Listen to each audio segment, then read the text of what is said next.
Eu acho que por que fazer arte para bebês, né? Primeiro de tudo, bebês, assim, tem um território que a gente trabalha para a primeira infância, que de 0 a 6, e de 0 a 6 é o mundo, né?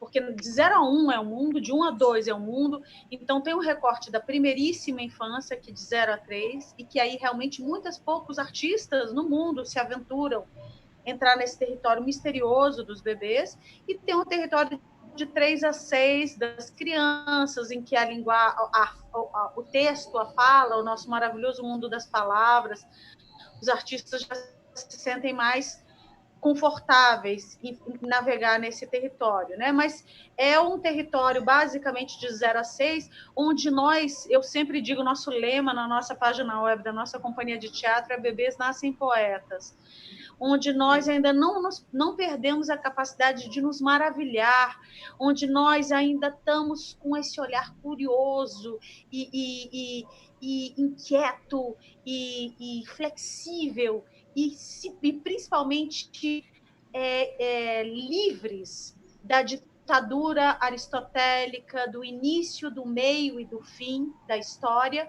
e da necessidade de compreender, de pensar, onde a gente efetivamente, na minha opinião, é o público que está mais aberto para a aventura da poesia e da aventura da arte.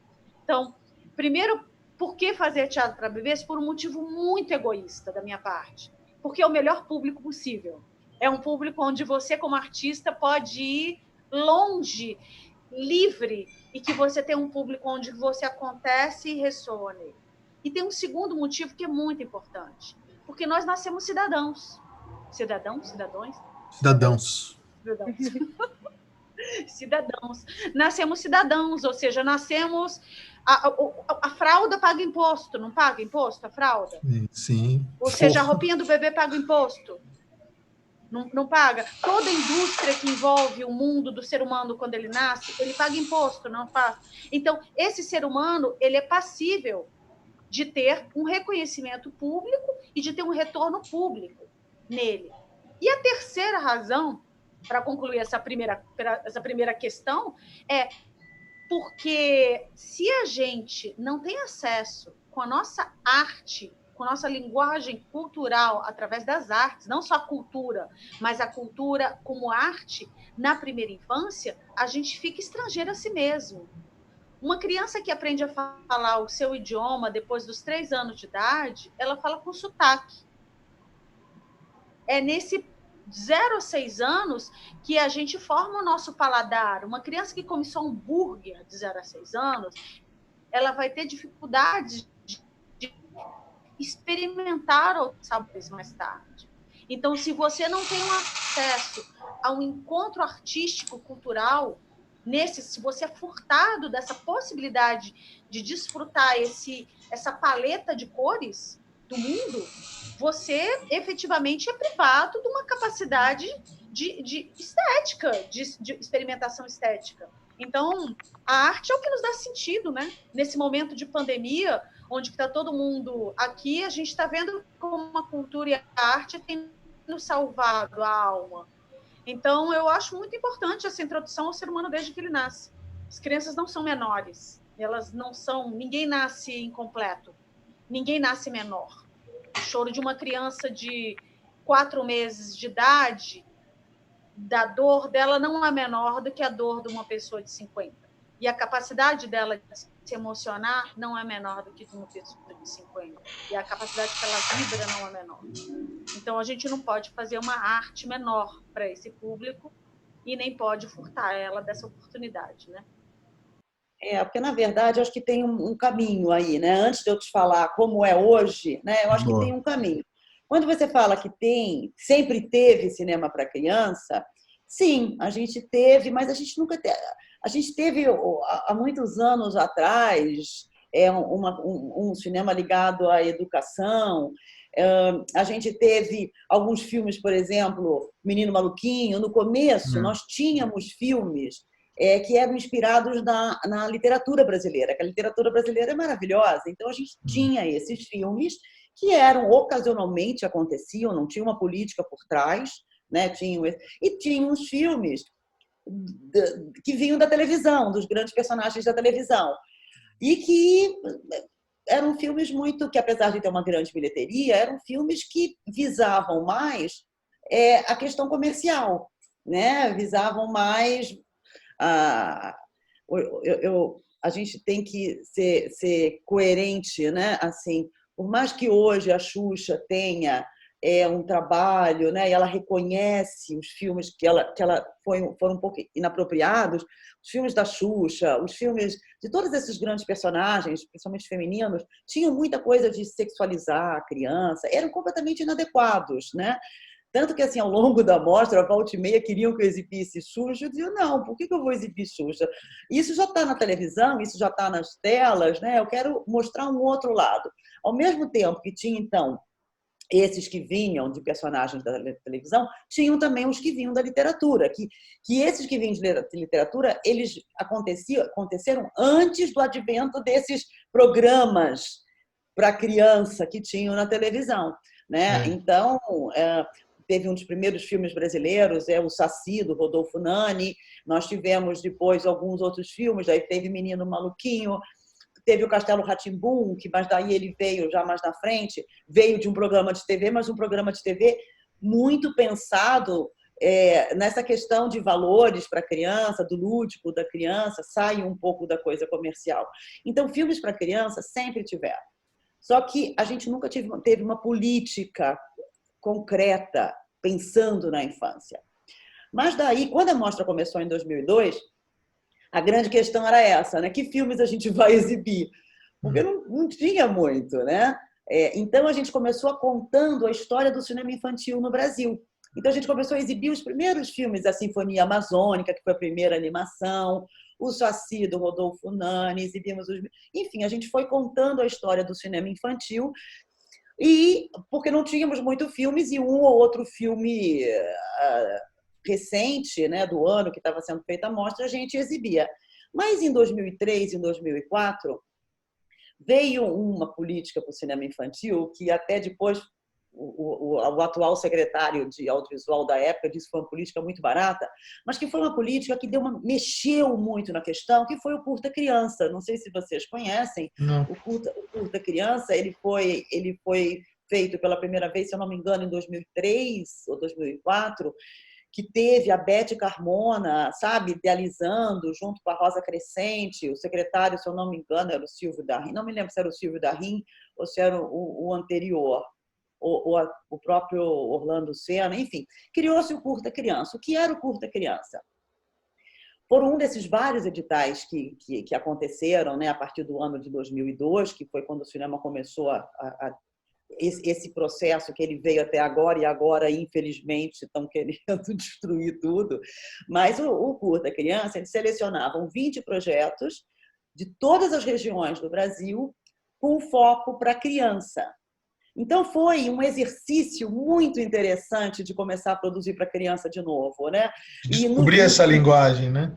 Exatamente. Foi um recomeço, se é que teve algum começo antes, mas foi um momento que se iniciou o que é produzir para criança. Porque o que acontece é que as pessoas começam a fazer, às vezes, os seus filmes, e no meio do caminho, não acho que isso dá para criança, isso não é para adulto. No meio do caminho.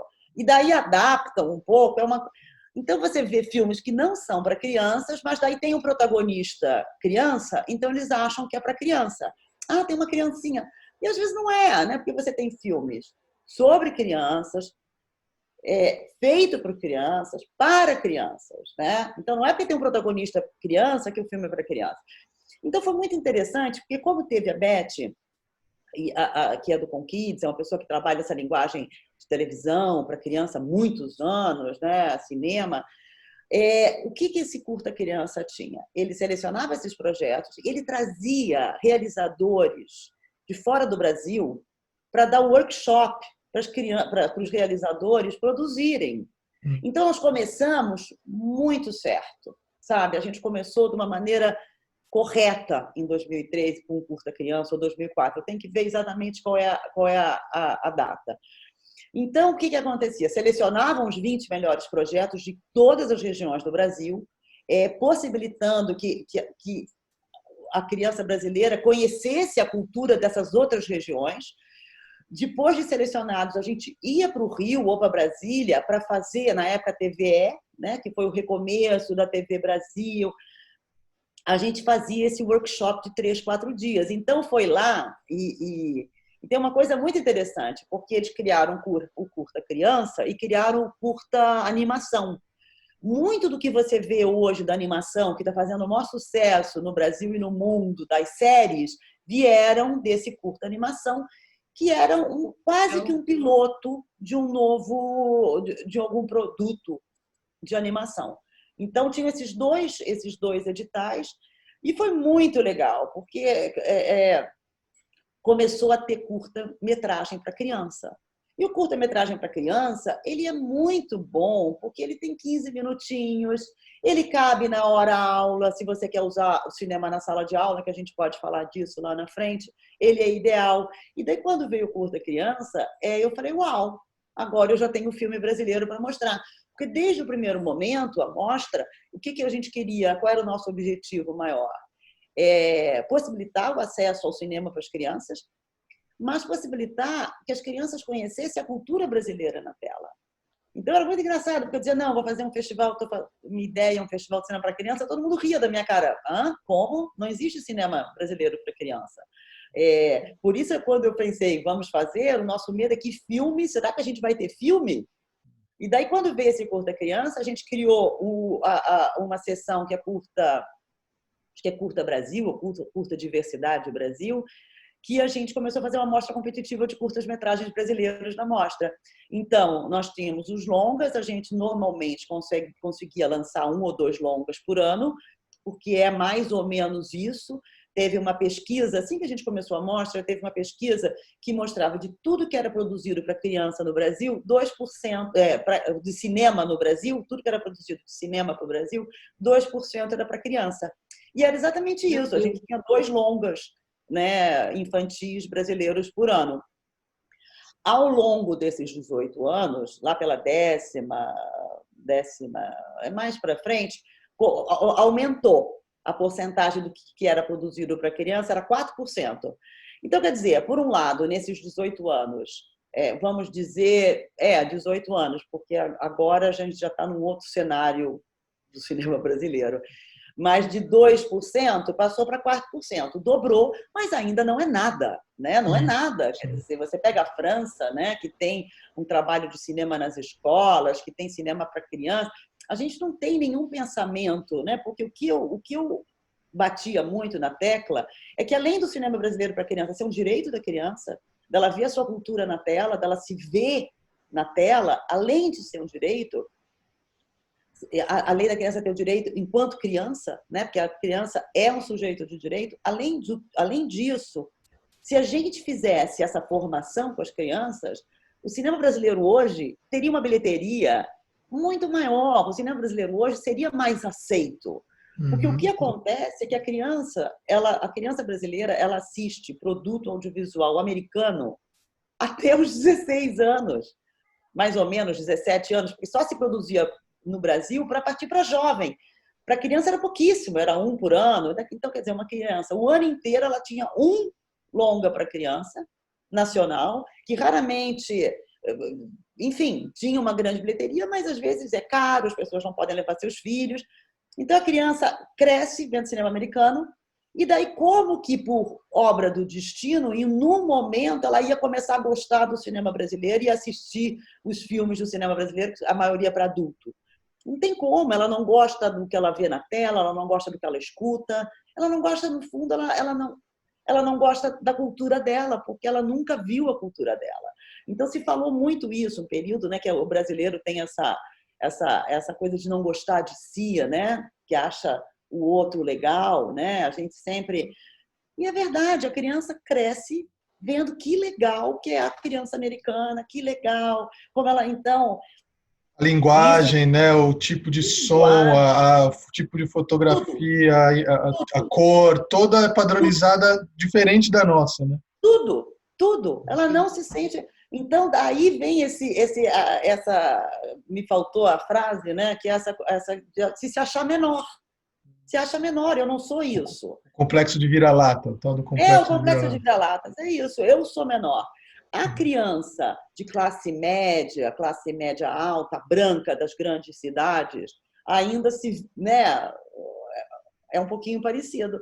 Só que não é a grande maioria das crianças brasileiras. A criança rural não está ali, a criança indígena não está ali, a criança negra não está ali.